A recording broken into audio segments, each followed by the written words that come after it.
Bang Rey, akhirnya Sandiaga Sore. sudah resmi bergabung dengan P3. Kalau kita melihat dalam survei, Sandiaga ini dalam bursa cawapres memiliki elektabilitas yang tinggi. Apakah pilihannya yang jatuh kepada P3? Karena sebelumnya juga sempat terdengar akan juga memilih PKS, gitu, masih melihat kemana ini. Akhirnya ke P3. Apakah ini langkah yang tepat begitu dalam karir politik Sandiaga Uno ini sendiri?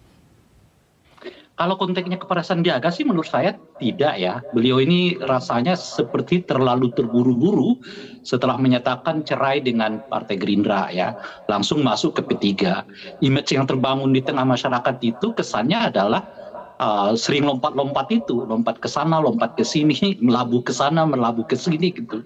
Dan saya kira itu juga kurang tepat ya, kurang bagus di mata para pemilih, khususnya di mata anak-anak milenial yang melihat seperti tidak adanya konsistensi ya bagi seseorang politisi untuk lebih setia kepada satu partai gitu. Meskipun akhirnya kalau pun misalnya berpindah tempat atau berpindah partai tidaklah secepat ya seperti yang sekarang kan, belum berhitung saya kira belum berhitung bulanan gitu ya, baru 1 bulan 1,5 bulan lalu sudah menyatakan diri berlabuh di partai politik yang lain. Saya kira itu agak agak ya, dugaan saya agak negatif di mata para pemilih itu sikap dan langkah yang seperti ini.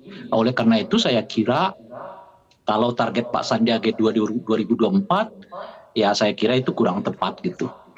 Kurang tepat karena memang informasi yang terdengar begitu dengan bergabungnya Sandiaga ke P3. Ini nilai tawar kemudian Sandiaga untuk dicalonkan sebagai cawapres katakanlah bersama Ganjar Pranowo. Ini peluangnya semakin besar. Anda melihat sama seperti itu, Bang Rey?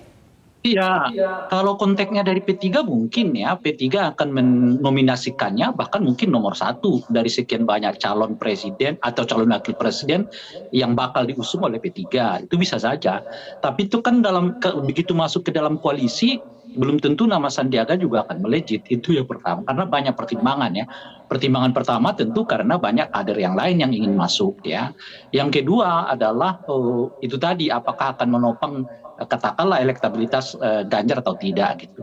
Yang ketiga, saya kira masih partai-partai yang lain juga masih berpikir ya menenggang rasa dengan Partai Gerindra ya. Nggak terbayang oleh kita betapa katakanlah ya mungkin galaunya Partai Gerindra melihat mantan pengurusnya yang belum berhitung 3 bulan sudah berlabuh di partai yang lain dan sekarang potensial berhadapan-hadapan dengan Pak Prabowo juga gitu. Jadi mungkin itu partai-partai yang lain berpikir juga apakah ini tepat, apakah ini elok, apakah ini cukup bagus ya bagi koalisi katakanlah para pendukung Ganjar ini untuk menempatkan Sandiaga langsung berhadapan-hadapan dengan Pak Prabowo gitu. Nah, oleh karena itulah dugaan saya 2024 ini sih saya kira bukanlah tempat yang pas bagi Sandiaga gitu, bahwa kemudian Belum Sandiaga waktunya berlabuh begitu ke ya. P3. Ya soal masuknya kapan terserah gitu. Tapi kalau 2024 ini menurut saya bukanlah momen yang tepat bagi Sandiaga untuk langsung Ya. cawe-cawe ke puncak gitu. Nah bahwa Oke. 2024 ini misalnya Sandiaga mau memupuk karirnya, tentu ikut di 2024 entah itu sebagai jurkam atau apa, lalu mungkin 2029 ya Sandiaga akan mencoba untuk berkarir kembali ke puncak ya, itu sangat logik gitu. Oke. Artinya 2024 belum menjadi tahunnya Sandi begitu kalau Anda melihat untuk Mestinya, bergabung saya untuk bacaan maju saya begitu. sebagai cawapres apalagi menjadi capres begitu ya, Bang Rey ya.